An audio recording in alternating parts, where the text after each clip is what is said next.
Channel. This is New England Cable News. Reflecting on a hometown hero, people in Derry, New Hampshire remember Alan Shepard. With paddle in hand, some New Englanders try to beat the heat. And TV shows have ratings. Video games may be next.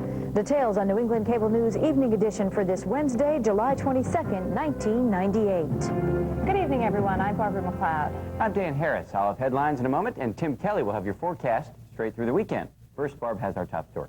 His career took him from Derry, New Hampshire to the moon. The first American in space, Alan Shepard, has died at the age of 74. Shepard's 15-minute space flight in 1961 launched America's entry into the space race. Nearly 10 years later, Shepard became the fifth man to walk on the moon as commander of Apollo 14. He even launched 2 golf balls from the lunar surface. New England Cable News reporter Greg McQuade visited Shepard's hometown of Derry, New Hampshire. He joins us from Manchester with more. Greg? Good evening, Barbara. Alan Shepard meant a lot to Derry, New Hampshire. In fact, when he returned from his historic space flight in 1961, Derry became known as Spacetown. His friends that I spoke with today said they were saddened to hear about Shepard's death and that he will be missed. The flags on the Pinkerton Academy campus are flying at half-staff in memory of its most famous graduate.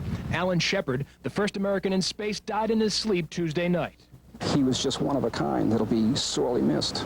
In his hometown of Derry, New Hampshire, Shepard is being remembered as an American legend. I don't think we've even begun to talk about his legacy. I think that'll be written about for a number of years. But when you think of him as a pioneer in space travel, when you think of him as the all-American boy. It was back in May of 1961 when Shepard made his historic 15-minute spaceflight aboard the Freedom 7. 10 years later, he became the fifth man to walk on the moon. Back on Earth, Shepard rocketed to stardom. Shepard's classmates here at Pinkerton Academy remember the hometown astronaut as being a quiet, practical joker. But they also remember his early interest in aviation. He did have a hobby of going up to what is now the Manchester Airport and hanging around up there, and I believe he took some lessons then. He was always going up there because he was interested in airplanes or anything to do with airplanes. Little did you know that it was going to lead to space. I think little did he know, too. The East Derry house where Shepard was born in 1923 has become a local landmark. The Shepard family no longer owns the house, but signs of Alan's youth can be found both inside and out. Why did you want to leave the door knocker on there?